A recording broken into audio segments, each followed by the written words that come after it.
Chapter 9। Hello बच्चों, क्या हाल है आप लोगों के। चैप्टर 9 आज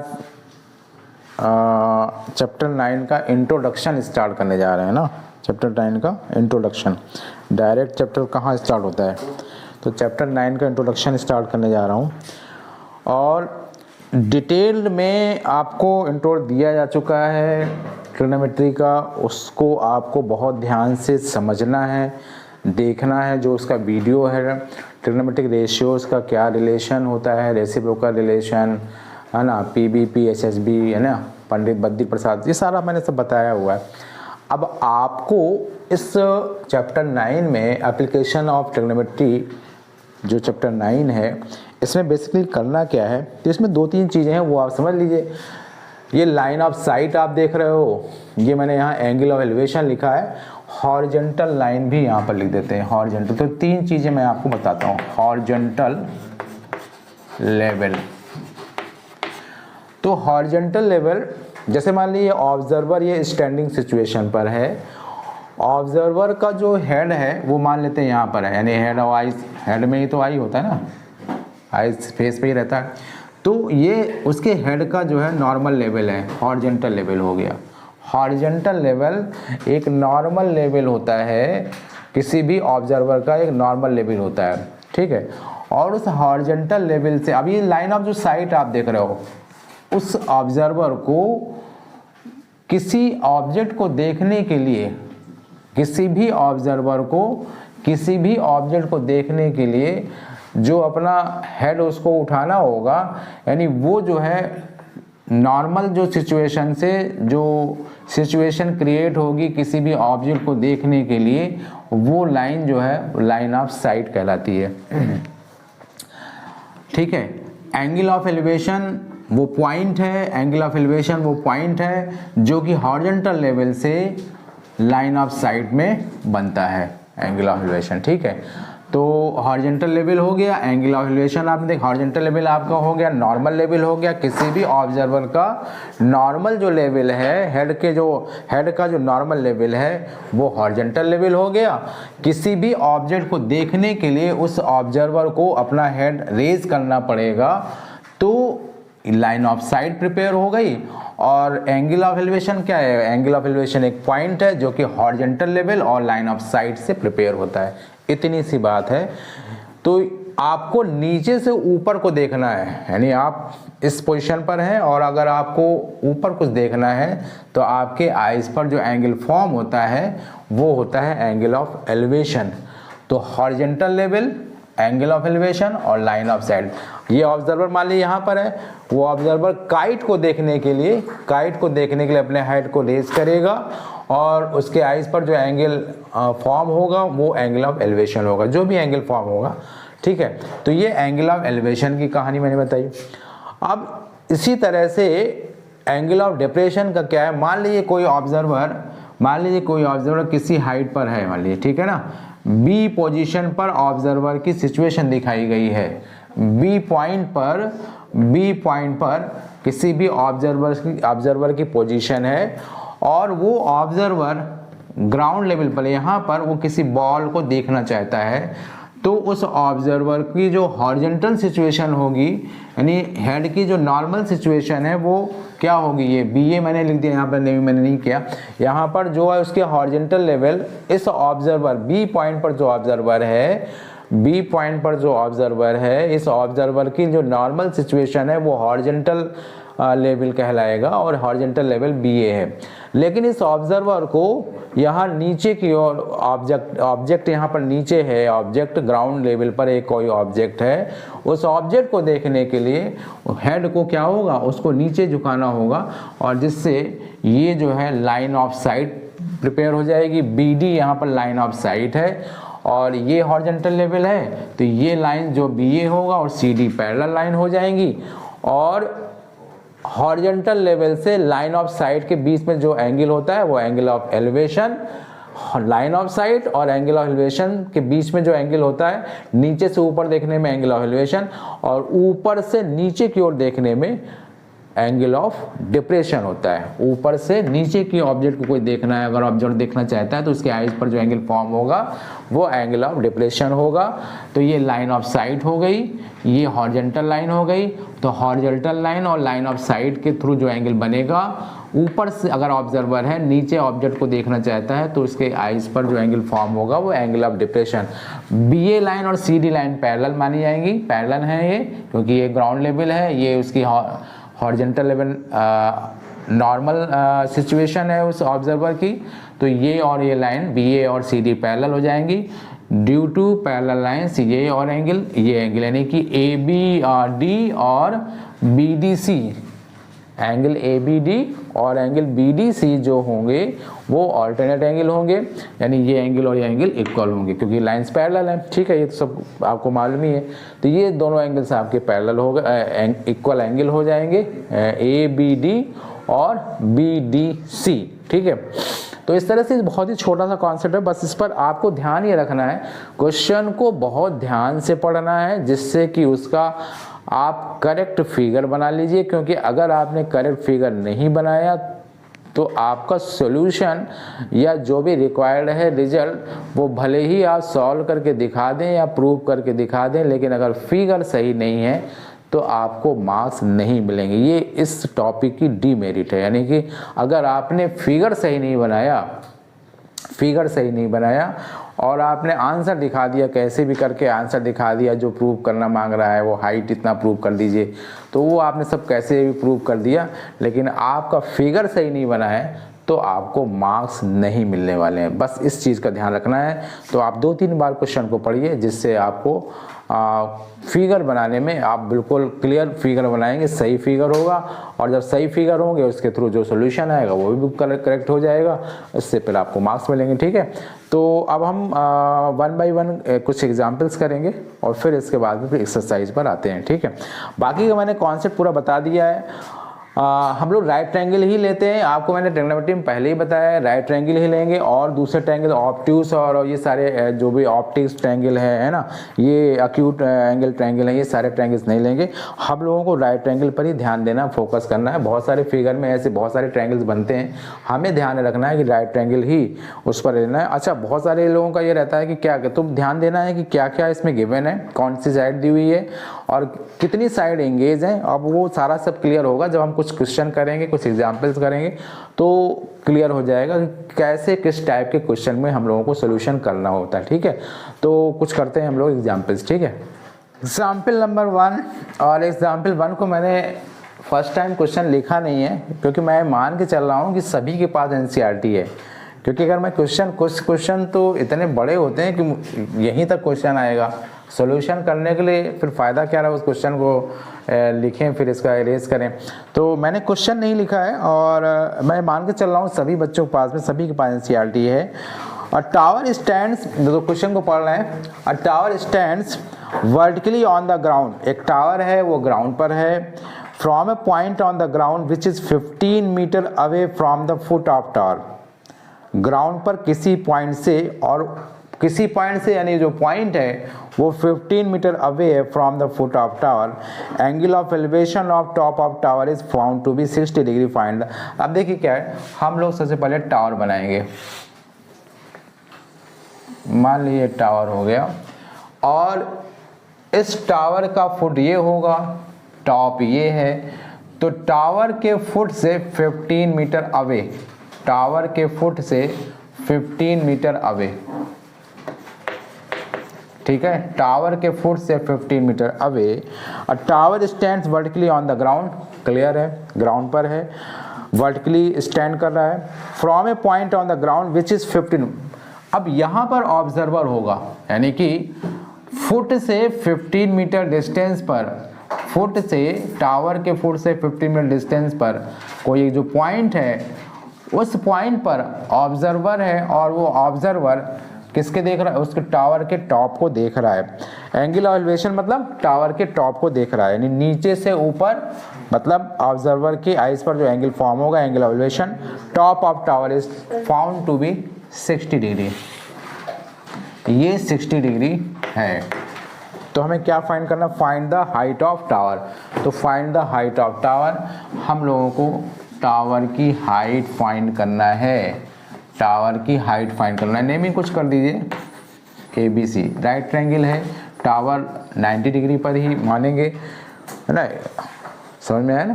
तो इस तरह से in triangle ABC, in triangle ABC। अब देखिए यहाँ पर कौन कौन सी साइड एंगेज्ड हैं।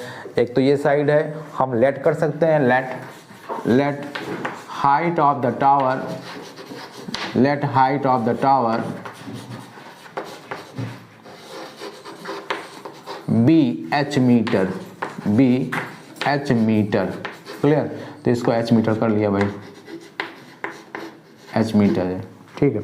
तो इन ट्रायंगल ABC, अब ये साइड और ये साइड एंगेज, इसका कोई मतलब नहीं है, इस AB साइड का कोई मतलब नहीं है, न्यूट्रल सिचुएशन पर है, न्यूट्रल पोजीशन पर है, यानी दो साइड एक्टिव साइड हैं, दो जो साइड है एक्टिव साइड है, और ये हमें फाइंड करना है, ये हमें गिवन है, गिवन हमें ये फाइंड करना है, ये एंगल गिवन है, ठीक है।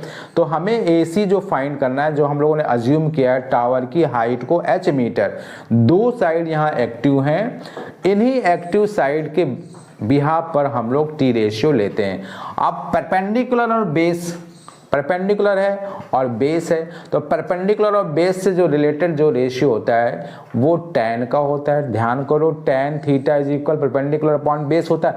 बच्चे यही नहीं समझ पाते कि, और कुछ लोगों के दिमाग में तो ये होता है कि tan ही हमेशा लेते हैं, ऐसा कुछ नहीं है। हमें ध्यान देना है कि उस राइट ट्रायंगल में कौन कौन सी साइड एक्टिव साइड है, और उन्हीं एक्टिव साइड से रिलेटेड हमें T रेशियो लेना होता है। आप कॉट भी ले सकते हैं, बट आप रेसिप्रोकल टर्म्स क्यों ले रहे हैं भाई, tan का रेसिप्रोकल कॉट होता है, आप tan ले लीजिए, कॉट से ऐसा नहीं होगा आंसर नहीं आएगा। बट आप जो है ना रेसिप्रोकल टर्म्स ना लेकर के, आप जैसे मान लीजिए साइन है, साइन का है, अब परपेंडिकुलर दिया हुआ, हाइपोटेन्यूज दिया हुआ है, तो आप साइन ही लीजिए, कॉसेक लेने का क्या मतलब है। आप किसी को एक्सपेरिमेंट करना नहीं, हमें कॉसेक ही लेना, लीजिए भाई कॉसेक, उससे भी आंसर आ जाएगा। तो यहाँ पर in triangle ABC tan 60, tan 60 जो होगा वो AC upon perpendicular upon base हो जाएगा BC, और tan 60 जो होता है √3 होता है। ये जो है आपको जो स्पेसिफिक एंगल्स हैं ये आपको याद होने चाहिए। यहाँ पर अगर आप टेबल बनाना बैठ जाएंगे तो क्या फ़ायदा रहेगा, कोई मतलब नहीं रहा। अगर आपको ये एंगल अभी भी नहीं याद हुए तो आप सोचिए कि आप क्या करना चाहते हैं।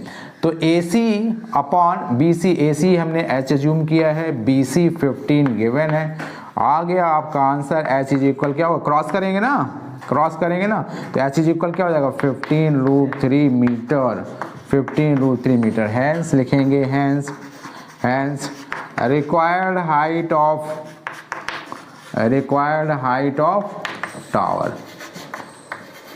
Tower is equal 15। कुछ बच्चों के दिमाग में रहता है कि क्या √3 की वैल्यू हमें लिखना है, आप ऐसे ही लिख दीजिए, कोई प्रॉब्लम वाली बात नहीं। कभी कभी वो √3 की वैल्यू दे देता है, तो अगर वो देता है तो फिर उसका यूज करना पड़ेगा। यहाँ ऐसा कुछ दिया नहीं उसने, तो हमें 15√3 मीटर ही इसका आंसर, बिल्कुल सही आंसर आया 15√3 मीटर। तो ये क्वेश्चन नंबर एग्जाम्पल नंबर 1 होता है।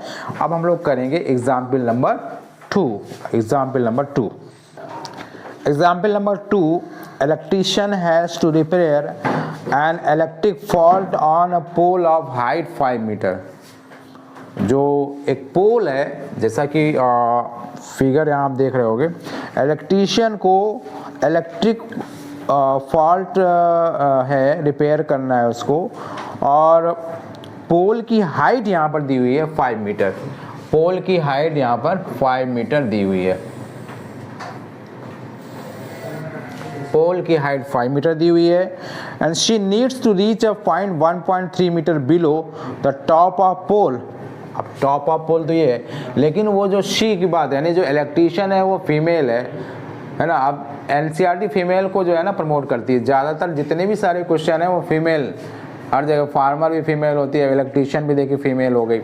तो उसे क्या है, उसे नीड है टू रीच अ पॉइंट, यानी उसको 1.3 metre below the top of pole to undertake the repair work. यानी उसको जो रिपेयर वर्क करना है, ध्यान देना, रिपेयर वर्क जो करना है पोल के टॉप से 1.3 मीटर, पोल के टॉप से 1.3 मीटर नीचे कुछ रिपेयरिंग करनी है, मान ली यहाँ पर कुछ रिपेयरिंग करनी है, pull to undertake the repair work, what should be the length of the ladder that she should use which when inclined of angle of 60 degree to the, अब वो जो है ना अपनी लैडर रखेगी, यहाँ लैडर रख दिया और वो इंक्लिनेशन लैडर का with the horizontal level 60 degree है, तो उससे पूछा जा रहा है what should be the length of the ladder that she should use which when inclined angle 60 degree to the horizontal would enable her to reach the required position and also how far, यानी ladder की length भी हमें find करनी है, ladder की length find करनी है, what should be the length of the ladder that she should use which when inclined at angle 60 degree to the horizontal level। ध्यान देना यहाँ पर हमें सबसे पहले हाइट पोल की लिख लिया जाए, पोल की जो हाइट दी हुई है वो 5 मीटर की दी हुई है, पोल की हाइट कितनी दी हुई है 5 मीटर की दी हुई है, और उसको 1.3 मीटर बिलो 1.3 मीटर बिलो कुछ रिपेयर करना है, ये 1.3 मीटर है, अगर मैं इसको पी क्यू आर और एस दे देता हूँ नेमिंग में, तो क्यू पॉइंट पर रिपेयर वर्क करना है, पी क्यू 1.3 मीटर है, तो हमें इस लैडर की लेंथ फाइंड करना है क्वेश्चन के फर्स्ट पार्ट में। तो पहले हम लोग क्वेश्चन का फर्स्ट पार्ट ही देखेंगे, would enable her to reach the required position, also how far from the foot of the pole should she place the foot of ladder, यानी उसमें पूछा गया है, बाद में पूछा गया also how far from the foot of pole should she place the foot of ladder, यानी ये भी पूछा गया, ये भी उसने पूछा है कि पोल के फुट से कितनी डिस्टेंस पर लैडर वो रखे, पोल के फुट से कितनी दूर पर वो लैडर रखे, हमें ऐसा आ रही है। तो पहले हम लोग इसको पता करेंगे, ठीक है ना, लैडर की लेंथ हमें फाइंड करना है, क्वेश्चन का what should be the length of the ladder. चलो भाई, तो हम लोग लैडर की लेंथ फाइंड करेंगे। लैडर की लेंथ फाइंड करने के लिए हमें ध्यान देना होगा कि ये हमारे पास में नहीं है ना, क्यू आर पूरा है, यानी कि जो ये पोल है उस पोल की हाइट कितनी दी हुई है 5 मीटर दी हुई है, तो हम लोग क्यू आर फाइंड कर सकते हैं भाई। देखो क्या है, पी क्यू क्या दिया हुआ है 1.3 मीटर दिया हुआ, ध्यान दो पी क्यू 1.3 मीटर दिया है और पी आर 5 मीटर दिया हुआ है, पी आर कितना दिया है 5 मीटर, तो क्यू आर आ जाएगा।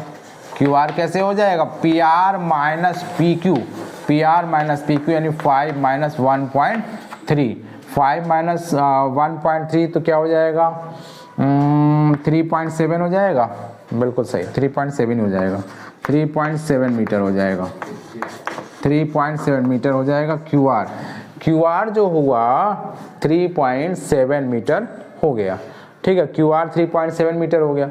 अब हमें, अब यहाँ पर एक्टिव साइड इस ट्रायंगल में क्या है क्यू आर है, ये मालूम हो गई, हमें ऐसा एस क्यू फाइंड करना है, लैडर की लेंथ फाइंड करनी है, हमें पता तो ये भी करना है, लेकिन जब तक ये नहीं आएगा तब तक हमारा ये नहीं आएगा, तो हमें पहले क्वेश्चन के फर्स्ट पार्ट में लैडर की लेंथ फाइंड करनी है, तो हम लोग एस क्यू पर ध्यान देंगे, एस क्यू पर फोकस करेंगे। क्यू आर हमने फाइंड कर लिया 3.7, तो अब ध्यान देंगे हम लोग in triangle Q R S, तो आप देखो क्या होगा, इसमें कौन सा टी रेशियो लगेगा, क्योंकि यहाँ पर परपेंडिकुलर है और हाइपोटेन्यूज की हमें ज़रूरत है, तो अब यहाँ tan थोड़ी लगाएंगे, यहाँ पर लगाएंगे साइन लगाएंगे, तो sin 60 in triangle Q R sin 60 जो होगा वो क्या हो जाएगा क्यू आर अपॉन होगा एस क्यू, हो जाएगा, ठीक है। चलिए, तो क्यू आर यहाँ पर क्या है sin 60 की वैल्यू याद होनी चाहिए आपको, √3/2 होती है, और जो क्यू आर हम लोगों ने अभी फाइंड किया है 3.7, उन्होंने लिखा यू में टेक वैल्यू ऑफ √3 = 1.73, तो अगर आप लेना चाहें तो आप ले सकते हैं 3.7। पहले एस क्यू को देखते हैं, एस क्यू हमें फाइंड करना है, तो क्या करेंगे हम लोग, इसको क्रॉस करेंगे, एस क्यू इंटू √3 = 3.7 इंटू 2, तो एस क्यू क्या हो जाएगा, इसको मल्टीप्लाई कर देते हैं, 2 7 = 14, 2 3 = 6 और 7.4 और SQ जो होगा वो √3 हो जाएगा, यानी कि 7.4 अपॉन √3 की वैल्यू लिखा है, यू मे टेक 1.73। तो इसको अब आपको सॉल्व करना है। वैसे आप चाहते तो यहाँ भी इसको √3 से रेशनलाइज भी कर सकते हैं, लेकिन अगर नहीं करना चाहें तो आप नहीं करिए। और यहाँ पर ये डेसिमल हटा दिया तो 2 जीरो ऊपर बढ़ जाएंगे और डेसिमल ये कहाँ शिफ्ट होगा, क्योंकि पहले तो 7.4 ही था ना, डेसिमल जो था वो 1 प्लेस के बाद लगा था, यहाँ भी डेसिमल यहाँ शिफ्ट होगा। इस तरह से जीरो का कोई मतलब नहीं है, तो 740 अपॉन 173 हो जाएगा, 740 अपॉन 173। इसको हम लोग डिवाइड करेंगे और डिवाइड करने से आपको, अगर वैसे आप यहाँ रेशनलाइज कर सकते थे 173 740, तो कितनी बार जाएगा भाई, 3 टाइम्स देख लेते हैं, ठीक है ना, 3 टाइम्स, 3 आया, 3 3 जा 9, 3 7 जा 21 और 5 आ जाएगा, 10 में 9 गया 1, 3 में 1 गया 2 और यहाँ पर कितना बचेगा, 7 बचेगा ना, 7 बचेगा भाई, 0 आया, ठीक है।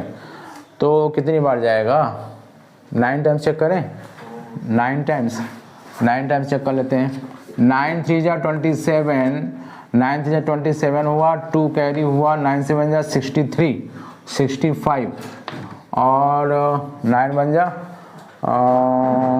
गड़बड़ हो गया भाई, गड़बड़ 4 टाइम्स पहले ही जाएगा, डिवाइड ही गड़बड़ हो गया भाई, 4 टाइम्स जाएगा, यहाँ पर डिवीज़न ही गलत हो गया, 173 740, तो कितनी बार जाएगा, 4 टाइम्स जाएगा, 4 3 जा 12, 4 7 जा 28 और 29 और 6, 10 में 2 8 और यहाँ बचा 3 13 9 4 और अब डेसिमल लगाइए, यहाँ 0 आया, ठीक है। तो 2 बार अब जाएगा, 3 बार तो जाने नहीं, 2 बार आएगा, 2 3 जा 6, 2 7 जा 14 और 2 1 जा 2 और 3, 10 में 6 गया 4, 7 में 4 गया 3 और अगर चाहिए तो एक बार और कर दीजिए, 0 आप कर दीजिए, तो ये जाएगा कितनी बार, एक ही बार जाएगा, यानी 4.2 क्योंकि 2 बार जाएगा नहीं, हाँ, 10 में 6 गया 4 और 7 में 4 गया 3 और यहाँ 1 आ गया आएगा, हाँ भाई 134, डिवीजन ही में गड़बड़ हो रहा है, 134, 0 भी आएगा ना, 0 भी तो आएगा। तो अगर हम लोग करते हैं इसको तो 2 6 जा 12 और 2 6 जा 12, 7 टाइम चेक कर लेते, 7 जा 21, 7 जा 21, 2 कैरी, 7 7 जा 49 51 और 12, चलो भाई 7 बार जाएगा, तो 4.27 और 4.27 मीटर आएगा, 4.27 मीटर, और इसको चाहो 4.27 मीटर लिखिए या 4.3 मीटर लिख दीजिए, ठीक है। वैसे एक बार बता दें, डेसिमल के 3 प्लेसेस तक सही वैल्यू मानी जाती है, डेसिमल के 3 प्लेसेस तक, ठीक है। तो 4.27 8 टाइम्स तो नहीं जाएगा, 8 टाइम्स जाएगा क्या, 8 3 जा 24, 8 7 जा 56 58 1384 ज़्यादा हो जाएगा ना, नहीं जाएगा, 8 टाइम नहीं जाएगा, 7 टाइम जाएगा। और ये जो आंसर अगर उन्होंने लिखा होगा 4.27, आंसर ज़रा चेक कर लेते हैं, 4.28 लिखा है, तो जानते हो कैसे लिखा है इन्होंने, डेसिमल के और प्लेसेस यानी 3 प्लेसेस दिखाया इन्होंने, 3 प्लेसेस यानी कि 7 प्लेसेस तो आ ही गया ना, और इसके बाद में 7 प्लेस पर करने पर कहाँ पे पहुँचे थे हम लोग, 7 जा 21 और 7 से जा 49 51 और 7 7 जा 9 आया, 2 आया और 1 आया, 0, ठीक है। तो 4.27 पे हम लोग पहुंचे थे। अब कितनी बार जाएगा, 6 टाइम जाएगा, 6 टाइम चेक कर लेते हैं, 6 3 जा 18, 6 7 जा 42 43 और 10, चलो भाई। तो इस तरह से जो आएगा इसका 4.27 और क्या आया 6, 4.276 आएगा और 4.276 को आप राउंड ऑफ करोगे तो क्या आ जाएगा 4.28 मीटर आएगा अप्रॉक्स, वो भी लिखेंगे है ना, अप्रॉक्स लिखेंगे। तो इस तरह से आप इसको यहाँ भी कर सकते थे, इसको अगर आप √3 की वैल्यू ना लें 1 तो 7.4 है अपॉन √3 है और ये मल्टीप्लाई कर दीजिए तो 7.4 √3 अपॉन 3 है ना। लेकिन अब इसमें यही है कि आपको ये सब यहाँ भी डिवाइड करना पड़ेगा, तो आप चाहो तो कर लो, कोई दिक्कत वाली बात नहीं है, ठीक है। तो अभी इसका कंप्लीट क्वेश्चन हुआ नहीं है, कंप्लीट क्वेश्चन नहीं हुआ है। अब आप क्या करोगे, हमें फाइंड करना है SR फाइंड करना है। अभी हम लोगों को SR 4.28 मीटर तो आ गया, हम लोगों को SR फाइंड करना है। तो SR फाइंड करने के लिए क्या करेंगे, SR फाइंड करने के लिए अब हमें क्या करना है, ये तो हमें मालूम ही है, ये हमें मालूम है QR। SR फाइंड करना है तो आप tan लगा सकते हैं, ठीक है, tan लगा दीजिए। तो tan 60 इज इक्वल क्या हो जाएगा QR अपॉन SR।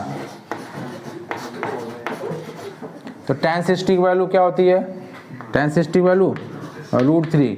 QR की वैल्यू हम लोगों ने अभी जस्ट फाइंड किया है, QR की वैल्यू हम लोगों ने अभी जस्ट फाइंड किया था क्या 3.7 और SR की वैल्यू हमें फाइंड करनी है, SR की वैल्यू फाइंड करनी है।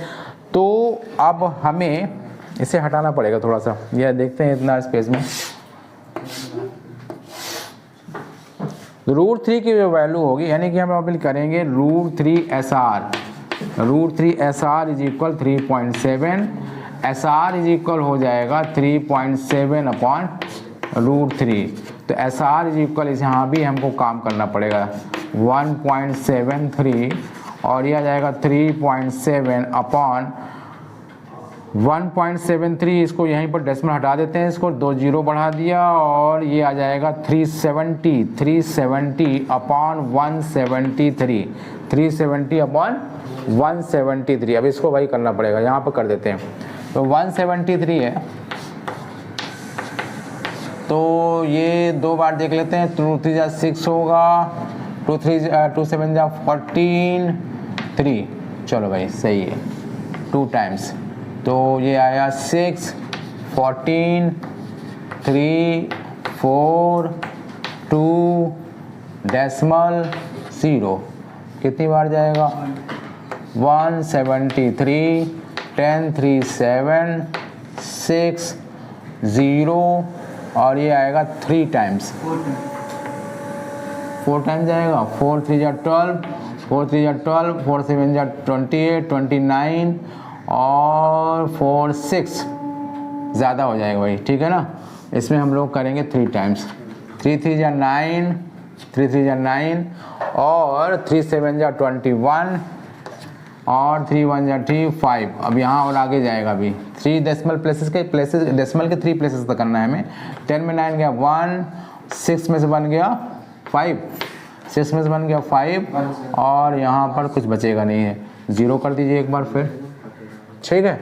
फिर से एक बार 0 हो गया। अब कितनी बार यहाँ 1 बचेगा, अरे यार, तो कितनी हो गया 15 10 हो गया ना, 15 10 हो गया तो कितनी बार जाएगा 2 7 जा 14, तो 8 टाइम्स भी जा सकता है, चेक कर लेते हैं। 8 3 जा 24 और 8 7 जा 56 58 और 13, बिल्कुल गया है ना। 9 टाइम भी जाएगा क्या, 9 3 जा 27, 9 3 जा 27, 9 3 जा 27, 9 7 जा 9 7 जा कितना होता है 63, 9 से 27, 9 से 63, 63 और 2 65 और 15।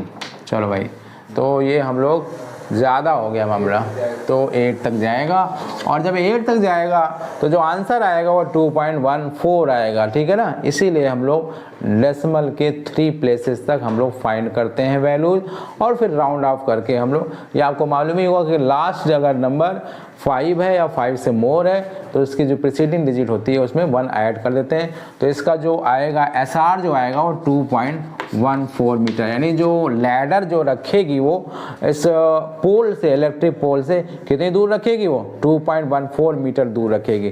तो ये क्वेश्चन कैलकुलेशन के लिए हुआ, यानी इसमें ज़्यादा क्वेश्चन में कोई दम नहीं थी, लेकिन डिवाइड और मल्टीप्लाई यही सब ज़्यादा था, है ना। तो क्वेश्चन ये कैलकुलेशन से भरपूर रहा, मिस्टेक भी हुई जो है इस क्वेश्चन में। तो इस तरह से ये 2.14 मीटर रहेगा। और हम लोगों ने SQ कितना निकाला था, SQ ये है शायद 4.28 मीटर। SQ जो आया था 4.27 मीटर, यहाँ मैंने लिख दिया था, लेकिन यहाँ पर 4.28 मीटर लिख देता हूँ।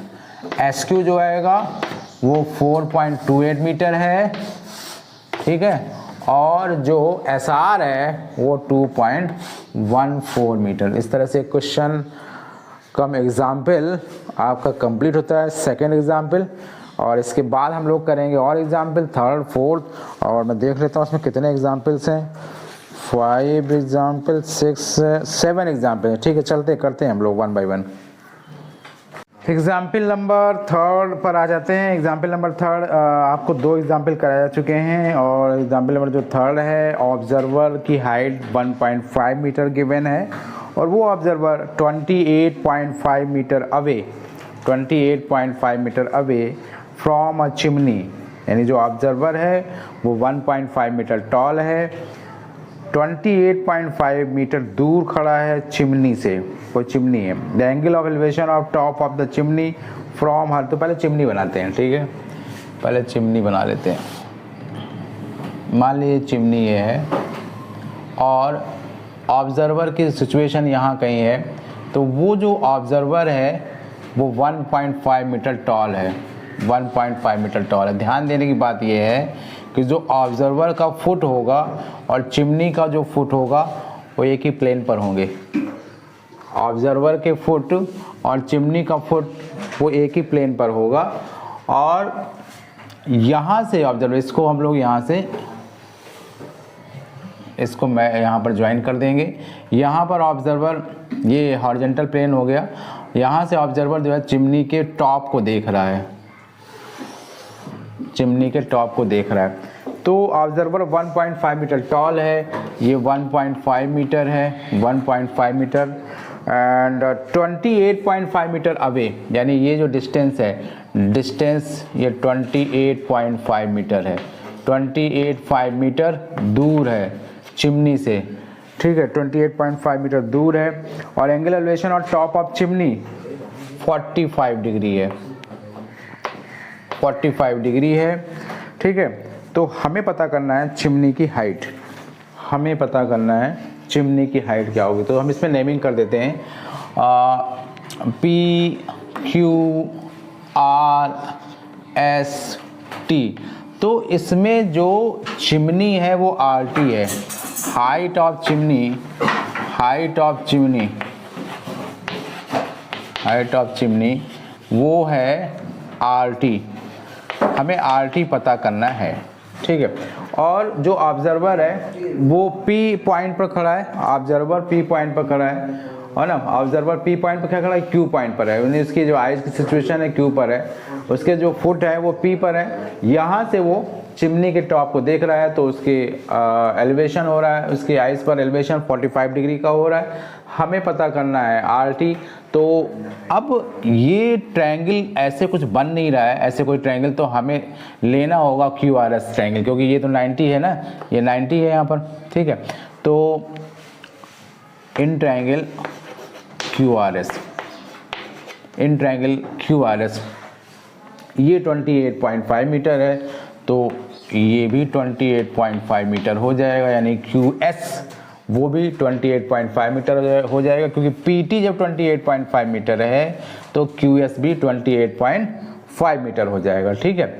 अच्छा, अब हमें RS की ज़रूरत है। RS कितना होगा, क्योंकि जो चिमनी की हाइट है वो RT है, लेकिन ये ध्यान देना ये 1.5 मीटर है ना, ये 1.5 मीटर है, तो ST भी तो 1.5 मीटर हो जाएगा ना, ST भी 1.5 मीटर हो जाएगा, ठीक है। हमें RS की ज़रूरत है, तो हम लोग क्या करेंगे, आर एस लगा देते हैं इसमें क्यू आर एस ट्रायंगल पर। तो tan 45, क्योंकि जो इंगेज साइड हैं, जो एक्टिव साइड हैं, वो आर एस और क्यू एस है, आर एस और क्यू एस है। तो परपेंडिकुलर और बेस से रिलेटेड कौन सा टी रेशियो होता है, tan। परपेंडिकुलर और बेस से रिलेटेड tan हो गया, tan 45 होगा R S upon Q S. तो tan 45 1 होता है, आर एस हमें फाइंड करना है, ये पार्ट फाइंड करना है। और जब आर एस फाइंड हो जाएगा ना, तो क्योंकि चिमनी की जो हाइट है वो आर टी है, तो आर एस में हम लोग 1.5 मीटर ऐड करेंगे तभी आर टी आएगा। तो पहले हम लोग इसको आर एस फाइंड करेंगे। क्यू एस कितना दिया है, 28.5 मीटर, 28.5 मीटर। तो जो आर एस होगा, आर एस जो होगा वो 28.5 मीटर हो जाएगा। ध्यान दीजिए, यहाँ पर एक ऑब्जर्वर है और उस ऑब्जर्वर की हाइट दी हुई है 1.5 मीटर। वो ऑब्जर्वर जो कि 28.5 मीटर डिस्टेंस पर है चिमनी से, चिमनी आरटी है, चिमनी से 28.5 मीटर डिस्टेंस पर है ऑब्जर्वर, और वो चिमनी के टॉप को देख रहा है। एलिवेशन, एंगल एलिवेशन 45 डिग्री का हो रहा है। तो हमें लेना होगा ट्रायंगल क्यू आर एस, क्योंकि और ट्रायंगल तो कुछ है ही नहीं, यहाँ पे सिंगल ट्रायंगल दिखाई दे रहा है, राइट ट्रायंगल यहाँ पर है क्यू आर एस। तो क्यू आर एस ट्रायंगल पे R S, Q R S triangle पे लेने पर आर एस कितना आ गया, 28.5 मीटर, 28.5 मीटर। अब हमें हाइट पता करना है, बट हाइट ऑफ चिमनी